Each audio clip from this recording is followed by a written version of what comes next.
Hello again, we're at the halfway point, so without further ado, let's get right back to it. Internal examination. Head. There is no epidural, subdural, or subarachnoid hemorrhage.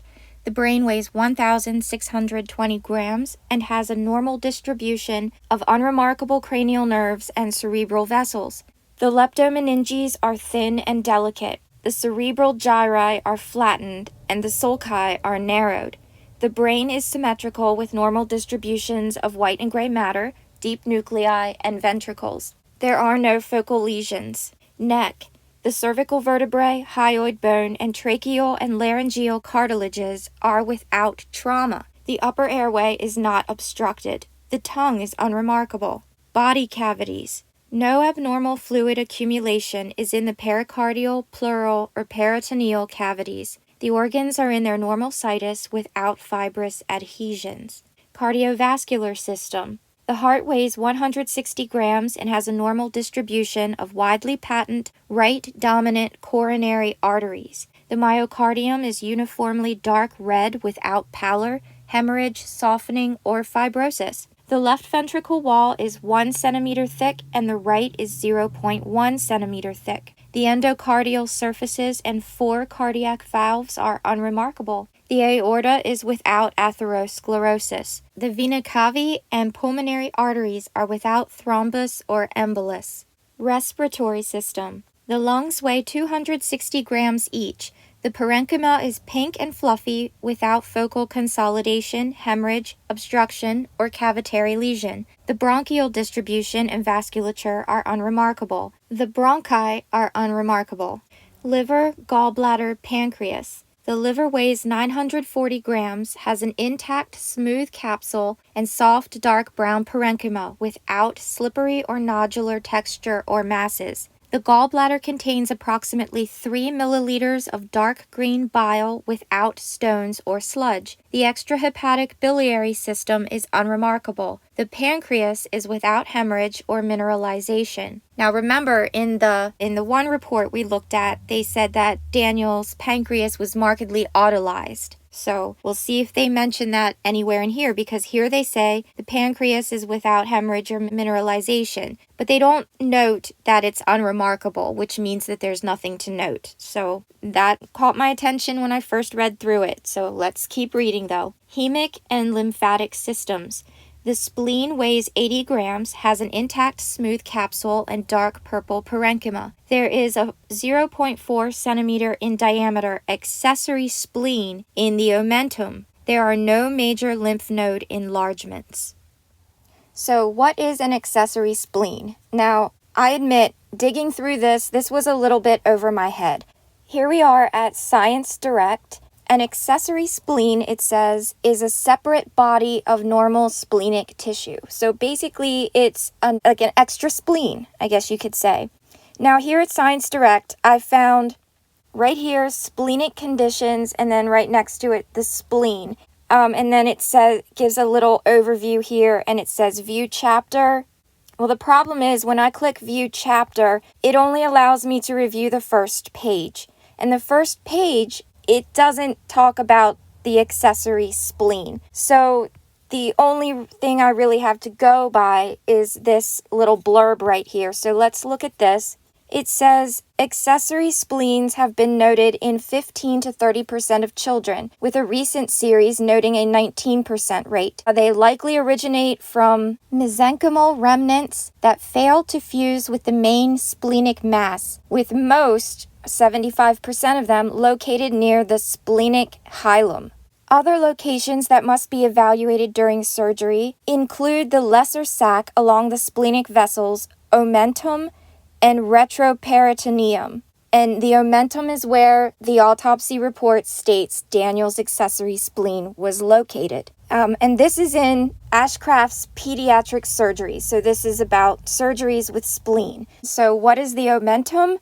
The omentum, according to Medical Dictionary from thefreedictionary.com, the omentum is a fold of peritoneum extending from the stomach to adjacent abdominal organs. And what is a peritoneum? Again, according to Medical Dictionary at thefreedictionary.com, the peritoneum is a membrane lining the walls of the abdominal and pelvic cavities. So there you go. And then if we focus on this article over here to the right, we have the same instance view chapter, but it only allows me to view the first page, which again doesn't have the information that we find right here. So let's just see what this says here. And this is again from pediatric surgery. So this would be like for a splenectomy or something like that. Again, this is above my head here. So accessory spleens represent the most common anatomic abnormality and are present in 15% to 30% of children. And then this goes on to talk about a few are found along the splenic artery in the omentum, that the hilum is the most common site of multiple accessory spleens. So let's see what else we can find. So here we are at the Free Library, which is this awesome website that I just found. And what this is it gives you millions of articles and pages from books that are academically accredited. So let's see. Here we have accessory spleen, a clinically relevant anatomic anomaly. And then it says here that accessory spleen is an anatomic variant observed time and again in cadaveric dissection. Then it goes on to say, though it is generally asymptomatic and hence an incidental finding, studies on the subject have gained particular attention. So, I think it's saying that nobody would have known that Daniel had this accessory spleen without having this autopsy.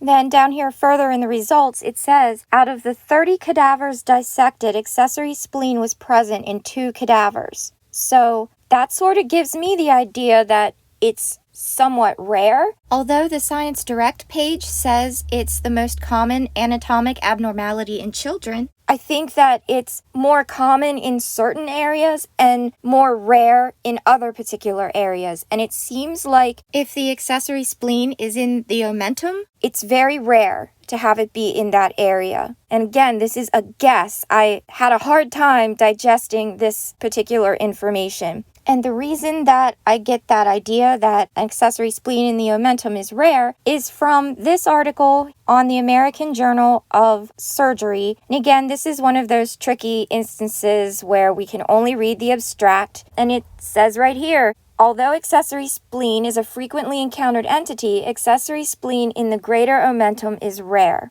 That's what I could find as far as what is an accessory spleen. I really am trying to thoroughly and more importantly, correctly present this information to you. So if I have anything wrong, please don't hesitate to call me a dumbass in the comments and to correct me or to point me in the direction of where I can find more information about that topic. I will look at it, so keep me in line. Thank you. Let's continue with Daniel's autopsy.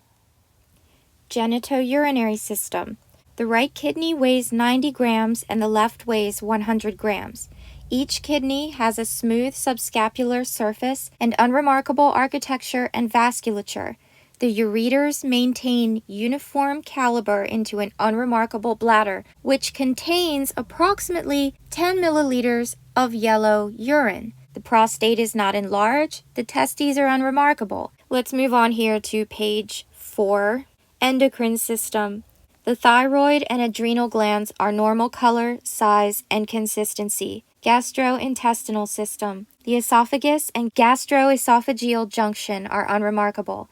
The stomach contains approximately 50 milliliters of tan, thick fluid without recognizable fragments of pills, tablets, or solid food. The gastric mucosa, small intestine, appendix, and large intestine are unremarkable. Now, as far as what that tan, thick fluid is in Daniel's stomach, I'm not sure. I guess we'll see if the tox report says anything about that. And about there not being any pill fragments, that's not surprising to me. If someone gave Daniel the alprazolam, it was probably dissolved in a drink or mixed in with food. Now, if Daniel found some loose pills laying around, I suppose it's possible he could have eaten them thinking it was candy. In my experience, most pills taste bitter, but I have no idea what Xanax tastes like. I don't know if a child would spit them out or what. and also about there being no food in Daniel's stomach, and in fact, all three of them had empty stomachs. We've already established that the Benoits were having a cookout. That Friday of the weekend these deaths occurred, and all of this was covered in previous videos, so go check those out if you haven't. This is a series. I gotta keep reminding people that this is a series. So we have the receipt from the Publix store signed by Nancy, and we have two witnesses, the pool cleaners, who saw Chris and Daniel cooking out. And I'm gonna go ahead, somebody commented, forgive me for right now, I cannot recall. I get a lot of comments and they're all absolutely fantastic. Even the nasty ones give me a good chuckle. But somebody said if they had a cookout on Friday, why are all their stomachs empty? Why don't they have any food in their stomachs? And you could look at that one of two ways. Either Chris Benoit was telling the truth when he was telling the neighbor and his friends that Nancy and Daniel had food poisoning and were vomiting, and so there likely wouldn't have been any food in their stomachs. Or perhaps Nancy did not die on Friday night like they said. I keep saying the temperatures in the room could have something to do with making it appear that the deaths occurred on consecutive days over the weekend. So I don't know. What are your thoughts on this? Which scenario do you think is more likely? Or do you think it's all just rubbish and that it happened the way we've been told it happened? End of story. Comment below. Let's talk about it. Oh shit. And another thing I want to say about the food poisoning. I'm pretty sure that Chris Benoit told co-workers that he was at the hospital with Nancy and Daniel. Now, I was just looking through the police files so I could put a screenshot here of where Chris said that, but I can't find where it says that, and I'm almost certain that I read somewhere that he told somebody he was at the hospital with Nancy and Daniel and that he would be late to a show. Am I crazy, or did I hear that somewhere? And if that indeed is something that Benoit said, then I suppose the next logical question would be, do we have any confirmation of this one way or the other as to whether or not Benoit was actually at a hospital with Nancy and Daniel? Because I can't find anywhere any confirmation as to whether that was discredited as being false and a lie. I can't find anything either way. So anybody watching, you guys are great with the comments. I freaking love it. So if you know anything about this, please let me know, because I admit I haven't looked into it very extensively, but I did do some Google and DuckDuckGo searches, and I can't seem to find anything. So something else to look into. Musculoskeletal system. The vertebrae, clavicles, sternum, ribs, and pelvis are without fracture. The musculature is normally distributed. So, there you go.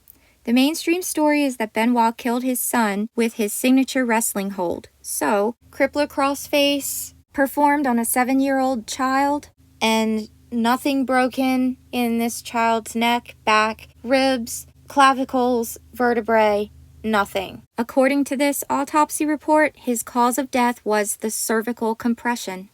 Okay, moving on. Toxicology. Submitted for toxicological analysis are samples of heart blood, femoral blood, urine, and liver. A separate report will be submitted. Histology. Submitted for histologic analysis are sections of brain, and then again in parentheses is the number of samples that were submitted for analysis. So of the brain, 2 samples were submitted. There is slight hemorrhage within the leptomeninges of the brain stem, but otherwise the brain is unremarkable. Heart, unremarkable. Lung, there is moderate congestion, slight intra-alveolar hemorrhage, and minimal peribronchiolar, nonspecific chronic inflammation. And all of those things are explained in more detail in Part 11 when we looked at the autopsy summaries in the police files. And there's a link to a playlist with all my Benoit videos in the description box if you want to check that out and catch up to where we are here. But that intra-alveolar hemorrhage, in my opinion, that is a very important piece to this puzzle. And I am going to talk more about that after I get through this report, because for the first time, I'm going to share with you my theory as to what might have happened to Daniel Benoit, and I want to know what you think, so make sure to watch to the end. But before I can do that, we need to finish this autopsy report. Kidney, unremarkable. Liver, there are rare clusters of intralobular chronic inflammatory cells and apoptotic cells. And I went over what all that means in part 11. Pancreas, markedly autolyzed. So there it is again. I'll put a screenshot here too. Autoimmune pancreatitis that responds to steroid therapy. And again, all of this stuff we already went over more thoroughly in part 11. So go check that out after this if you're curious. Testes, normal prepubertal testes. Photography, postmortem photographs are taken and retained. Evidence, and now we're moving on to the last page. Submitted for evidence are a blood stain card, the clothing, and scalp hair.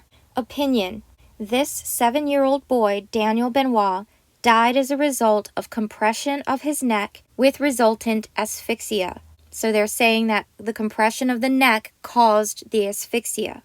Scene photographs and discussion with investigators reveal that the decedent was found prone, which means on his stomach, on his bed with white foam emanating from the nose and mouth. At autopsy, there was hemorrhage within one of the neck muscles and petechiae of the face and eyes. These are all consistent with compression of the cervical region of the neck. Postmortem toxicology revealed a blood alprazolam level of 0.11 milligrams per liter. Again, they're using milligrams per liter instead of micrograms, so that would be 111 micrograms per liter. That's high. It even goes on to say here, this quantity is significant, especially in a child of his size, but is not the underlying cause of death, which is the compression of his neck. The manner of the death is homicide.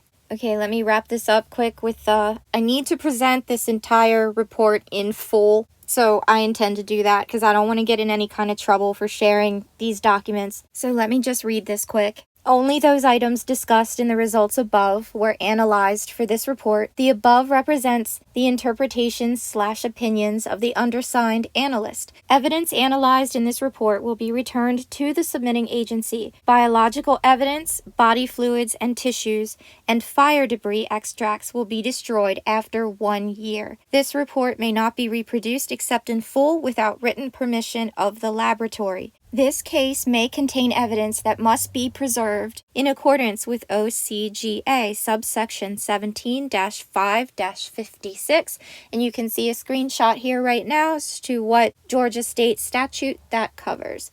And then we have the signature, Jonathan Eisenstadt, medical examiner, and then at the end of every one of these autopsies, there has been this CC where they sent a copy of this to related agencies. And I just want to point out here that Child Abuse Protocol Committee of Fayette County was notified of this. Child Fatality Review Board also. Now, is that just common protocol when a child dies? Probably.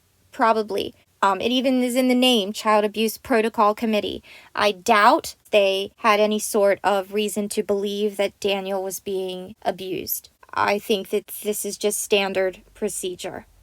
So, but do you disagree? If you disagree, let me know. If you've heard anything, I know a lot of you say you watch a lot of podcasts. I've watched a lot of stuff too, but it's impossible to watch everything. So if you have heard anything, I know I haven't, but let me know. Let me know what you think. If I'm out of line, please feel free to tell me that I'm an asshole. That's fine. I really want to know what people think. And that's the end of the official report. And as you can see right here, page 5 of 5. So I have fulfilled my duty, as it says here, that I need to reproduce this report in full.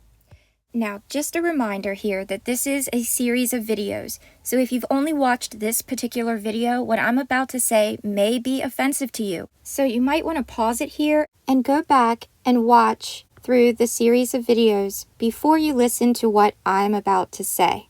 I'm going to share with you my theory as far as what I think happened that caused the death of Daniel. Before I go into this, I ask that you please keep in mind where I stand as I take on this pseudo-investigation. And I call it a pseudo-investigation because I am not a forensic detective, not any sort of private or public investigator. I'm also not trying to be right. I'm not trying to tell you that I know more than any of these investigators or professionals who already came up with their conclusions. I'm going to tell you what I think because I want to know what you think. Just please keep in mind, I am not diagnosing anybody here. I am not a doctor. What I'm saying is not medical advice, and this is a disclaimer saying I could be completely wrong. I'm only doing research and sharing what I find with you. I welcome your thoughts and opinions, ideas. I'm asking you, my viewers, what do you think about all this? Because I'm about to lay out a hypothetical scenario,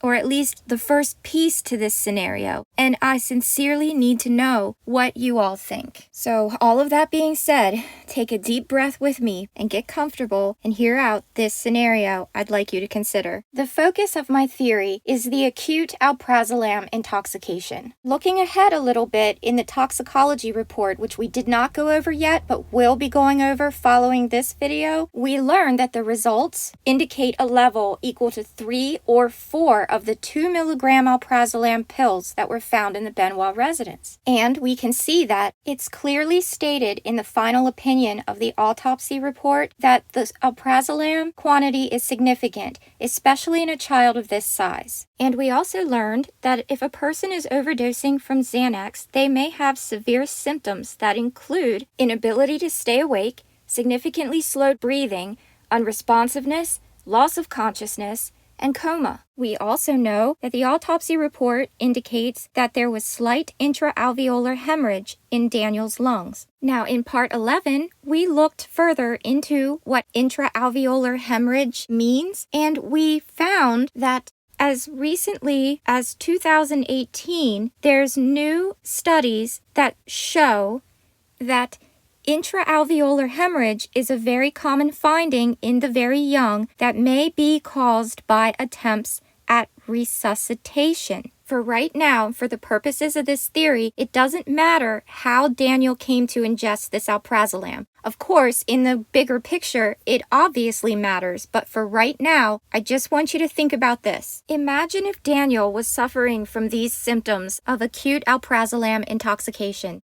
If they couldn't wake Daniel up, you know what I mean? If he was unresponsive or if he had a loss of consciousness, and if his breathing was so significantly slowed that maybe it was not very noticeable, then in that case, I imagine that the next logical step they would take was to do CPR, resuscitation steps. Perhaps the intraalveolar hemorrhage was caused by somebody breathing into Daniel's lungs because he was found unresponsive, perhaps even with a loss of consciousness. Are you seeing what I'm saying here? Now, in addition to doing the breaths, when you're performing CPR, you also do chest compressions. I think it's also important to note that the chest compression technique is different depending on whether you're performing CPR on an adult or an infant. And while I clearly understand that Daniel was not an infant, he was still a smaller child. And so taking those factors into consideration, maybe that's what caused the cervical compression of his neck area.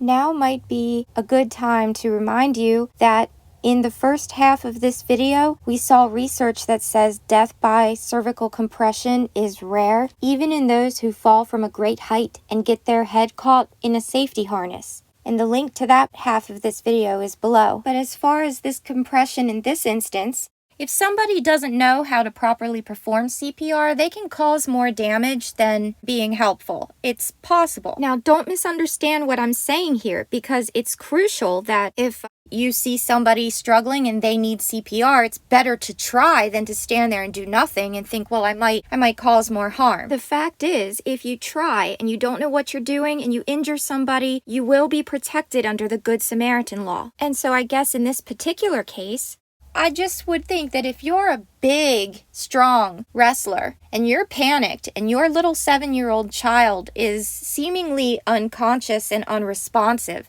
you might push a little hard trying to wake him up. And according to Absolute Health Services, when you're doing CPR on children, you should only use one hand when performing chest compressions. The same website also says CPR must be performed on a hard, flat surface. So if Nancy or Chris were performing CPR on Daniel, maybe not being aware they should only use one hand, and if they kept him on the bed and they're pushing hard, can you kind of picture how that might cause compressions to Daniel's neck as well? So considering all of this information and research that we've looked at, here is the question that I have for you. What do you think is the more likely cause of death for Daniel? The cervical compression of the neck, as is listed here on the autopsy report? Or the acute alprazolam intoxication? I sincerely need to know what you think.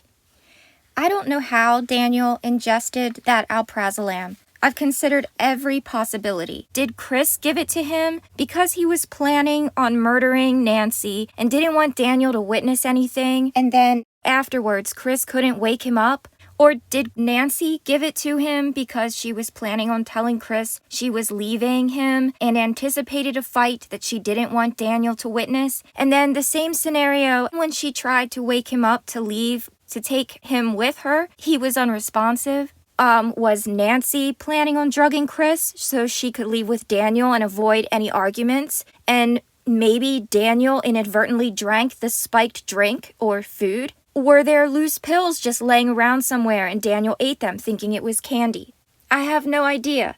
I don't know how Daniel ingested that alprazolam. Your guess is as good as mine in that situation. Let me know your ideas. What do you think? But what I do think, I'm just gonna say it. I think that Daniel died first. And whatever happened after that, I imagine the panic and despair had to be so intense. How Nancy got tied up like that, that's where I hit a brick wall, because she wouldn't just let Chris tie her up like that and put a tube sock in her mouth. And from what we've seen so far, it doesn't look like Nancy put up much of a fight. So I don't know. I have a thought. I have a few thoughts on that actually, but those thoughts only get me so far, because that leads to more questions and I can't answer those questions. So until I feel like I might have some reasonable, logical answers to share, I'm not even going to speculate as to how Nancy ended up tied up like that. But I am ready to say, I think Daniel died first. I'm building a little bit of a scenario in my head here, and I'm hoping that through these videos, by showing you the evidence that I'm basing that on, that you can kind of follow it with me. But if you've watched all of my videos so far and saw the same evidence that I'm basing my ideas on, and you think I'm crazy for thinking this way, or if you're picturing a different scenario, tell me what you're thinking in the comments. All I ask is for you to please understand I'm not trying to prove that I'm right.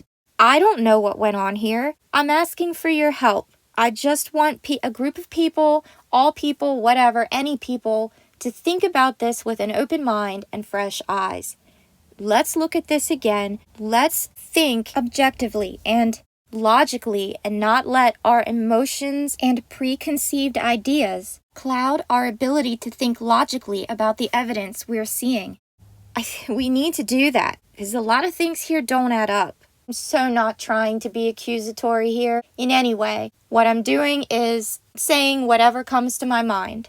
That's how I'm approaching this. I need to be objective, and being objective means that you don't let your feelings keep you blind to the point that you refuse to even consider things that you don't want to look at just because it's unpleasant or it makes you feel uncomfortable, or because you feel like you're being insensitive, or that others might think you're being insensitive, or, my God forbid that you be labeled a conspiracy theorist. Because the truth is that it's perfectly fine to ask these questions. The only way we will ever know for sure is if we ask questions. If as a society we just constantly accept what we're being told as fact, we're not holding anyone accountable to the truth. And so then, who are we really doing a disservice to? Are we really being considerate to this family, this situation, by not looking at everything? Or would we be doing a service to their memory by asking these questions and finding out for certain that what I'm saying is completely wrong? I would rather honor them with the truth than believing that I'm honoring them by feeling emotional and feeling like there are certain topics that I just shouldn't dig into out of, quote, respect for their memory. I don't know about you, but I'd rather honor them with the truth. That's all I'm gonna say. So how do you feel about what I just said? Am I a dick for thinking that way, or do you agree? Let me know in the comments. I'm going to end this here so I can get working on editing this, and then I need to start working on the next video where we will look through the toxicology reports and documents relating to that data. Also, as far as my problems with getting videos out, just know that I'm working on a solution. In the meantime, I just need to try to keep my videos to a minimum length. If you've been watching my series, you know why that is. And I want to say, thank you very much for all your kind and supportive words. It means a lot. I could never truly express properly how amazing it is to know that I have a lot of support out there. It's awesome. You are awesome. All of you. You guys rock. So thank you for watching. This has been AmK, and I'll catch you on the next one. Have a great day. Bye.